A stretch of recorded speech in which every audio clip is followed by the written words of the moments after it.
Alhamdulillahirrabbilalamin. Wassalatu wassalamu ala asyrafil mursalin Sayyidina wa maulana Muhammad wa ala alihi wa sahbihi ajma'in, amma ba'd. Saudaraku kaum muslimin yang dirahmati Allah subhanahu wa ta'ala, cukup lama kita jeda kajian kitab kita, yaitu kitab Kifayatul Akhyar. Namun insyaAllah kita akan terus melanjutkan mengkaji kitab tersebut. Namun sebelum kita mulai kembali mengkaji kitab tersebut, saya ingin mengetengahkan satu kisah yang mudah-mudahan kisah ini bisa memberi makna dalam kehidupan kita. Saudaraku yang dirahmati Allah subhanahu wa ta'ala, kisah ini menceritakan seorang nelayan yang dikenal sangat giat bekerja. Dan alhamdulillah hasil tangkapannya selalu memuaskan. Pada suatu hari istrinya ketika sedang mengolah hasil tangkapan suaminya, tiba-tiba dia menemukan sebuah mutiara dalam perut ikan tersebut.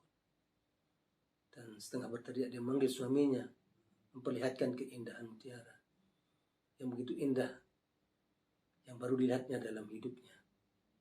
Dan ketika suaminya menghampiri istrinya dan juga mengatakan subhanallah, maha suci Allah, begitu indah mutiara ini. Dan akhirnya di tengah keheranannya dan ketakjuban mereka berdua, mereka bersepakat untuk menjual mutiara tersebut. Ketika sampai ke tempat penjualan mutiara, sang pembeli pun terlihat begitu terkesima, takjub memandang melihat keindahan mutiara tersebut. Dan dia mengatakan, maaf saudaraku, mutiaramu ini begitu indah, namun saya tidak bisa membayarnya. Saya tidak memiliki cukup uang untuk membelinya. Mungkin Anda bisa jual besok ke kota. Siapa tahu di sana ada orang yang bisa membeli mutiara saudaraku ini. Keesokan harinya sang nelayan pun berangkat. Dan sama, sesampainya di pasar pun, sesampainya di kota, pembeli emas pun menyatakan kagum dan terkesima melihat keindahan daripada mutiara tersebut dan berkata, saudaraku, baru kali ini saya melihat mutiara begitu indah. Maaf, saya tidak bisa membeli mutiara saudara karena dia sangat berharga dan sangat mahal.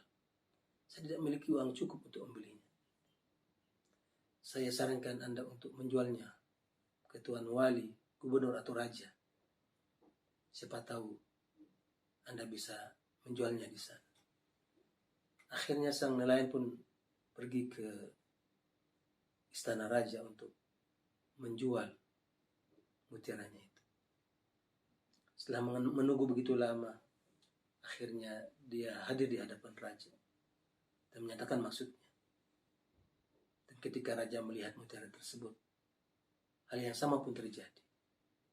Sang raja kagum dan mengatakan, inilah mutiara yang saya cari selama ini. Namun saya tidak bisa menaksir berapa harga mutiara Anda ini, kata sang raja. Lalu dia mengatakan, Anda bisa masuk ke dalam ruang perbendaharaan saya, gedung perbendaharaan saya, dan silakan Anda ambil harga yang sesuai menurut Anda. Dan saya kasih Anda waktu 6 jam untuk mengambil harganya. Lalu sang nelayan berkata, wahai Tuan Raja, 6 jam adalah waktu yang lama bagi saya sebagai seorang nelayan. Cukuplah 2 jam saya untuk mengambil harga mutiaraku ini. Tidak, kata Raja, kamu harus pakai waktu 6 jam itu. Akhirnya dengan pikiran bahwa ini akan mudah bagi si nelayan, maka dia masuklah ke dalam ruang perbendaharaan saya Raja. Dan dia lihat begitu luas. Dan ruangan tersebut terbagi menjadi 3. Yang pertama adalah tempat penyimpanan emas, mutiara, perhiasan, uang logam, uang emas yang begitu banyak. Kemudian bagian kedua adalah kasur empuk yang begitu indah, halus, lembut, tempat tidurnya raja. Kemudian yang ketiga adalah makanan yang begitu lezat, beraneka macam rupa makanan. Lalu sang nelayan tidak pernah berhenti kagum dengan ruangan yang besar itu. Dan dia berpikir dari mana dia akan memulai. Apakah langsung mengambil harga emasnya ataukah bagaimana. Namun ketika dia lihat makanan, dia coba menghampiri. Dia berpikir, saya akan makan dahulu, ya paling tidaklah 2 jam makan di tempat ini. Dan dia nikmati semua makanan yang ada di situ, yang sangat lezat, yang baru kali itu dia menemukan makanan sebanyak dan selezat itu. Akhirnya selesai makan, dia ingin langsung pergi mengambil harga mutiranya itu.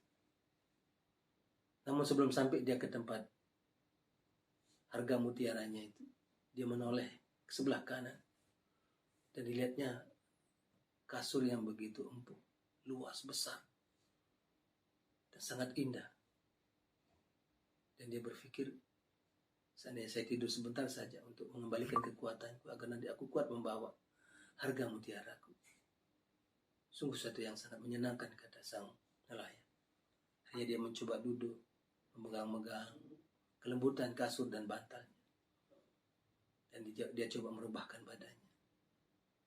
Begitu luar biasa, begitu lembut, begitu nikmat ya, kasur itu, kata sang nelayan. Akhirnya lama-lama dia tertidur lelap di situ. Tertidur lelap dalam waktu yang sangat lama. Dan tiba-tiba dia mendengar suara pintu dipukul keras dari luar. Wahai nelayan, wahai nelayan, cepat keluar, waktu Anda sudah habis. 6 jam sudah berlalu, Anda harus keluar. Tiba-tiba sang nelayan terbangun, terkejut, beristighfar, astagfirullahaladzim. Kok waktu saya habis? Saya tertidur pulas di sini. Hanya dia pergi berlari menuju pintu dan minta kepada penjaga agar diberi waktu. Mohon sebentar saja, berikan saya waktu sebentar saja untuk mengambil harga mutiaraku, wahai Tuan penjaga. Namun penjaga mengatakan, tidak bisa. Anda sudah diberi waktu 6 jam. Apa yang Anda kerjakan di dalam? Sekarang harus Anda keluar. Akhirnya dengan dipaksa keluar, sang nelayan pun keluar dalam keadaan merugi. Tidak mendapatkan apa-apa. Tidak mendapatkan harga mutiaranya. Itulah kisah nelayan dengan permatanya, dengan mutiaranya.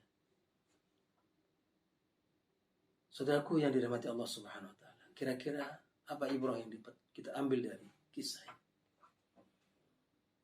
Bahwa tadi perbendaharaan yang begitu luas, gedung yang begitu luas, dengan begitu banyak nikmat di dalam.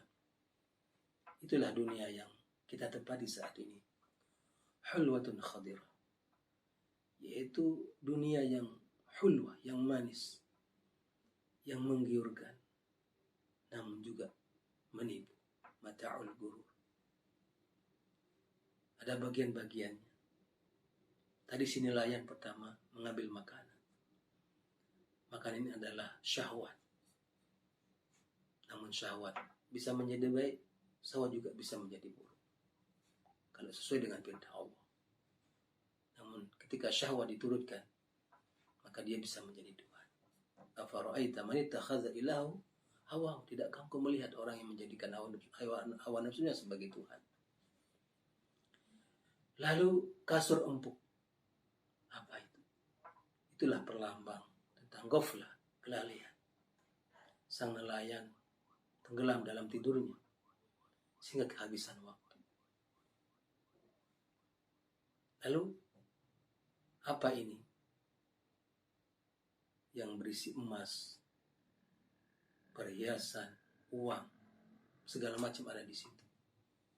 Itulah amal soleh. Itulah pahala. Lalu apa itu waktu 6 jam? Itulah perlambang usia, umur yang diberikan oleh Allah Subhanahu wa taala. Sang nelayan tidak bisa menggunakan waktu 6 jam dengan sebaik-baiknya. Sang nelayan dilalaikan oleh syahwat, oleh ghaflah, sehingga dia kehabisan waktu dan tidak bisa mengambil amal solehnya. Dia lupa berbuat taat kepada Allah Subhanahu wa Ta'ala, sehingga datang kepadanya malaikat maut mengatakan, waktumu sudah habis, saatnya engkau meninggalkan dunia ini. Lalu apa ya? Itu mutiara. Mutiara itu adalah roh, adalah nyawa kita yang tidak ternilai harganya. Tidak ada orang yang bisa membeli roh dan nyawa itu. Namun sang nelayan, karena terbuai oleh syahwat, oleh ghaflah, maka mutiaranya yang begitu berharga hilang begitu saja, tanpa sempat untuk beramal soleh dan menemui kerugian menghadap Allah Subhanahu wa Ta'ala dalam keadaan kosong dari amal soleh. Saudaraku yang dirahmati Allah Subhanahu wa Ta'ala, mudah-mudahan kita bisa mengambil ibrah dari kisah ini. Wallahu a'lam bishawab. Wassalamualaikum warahmatullahi wabarakatuh.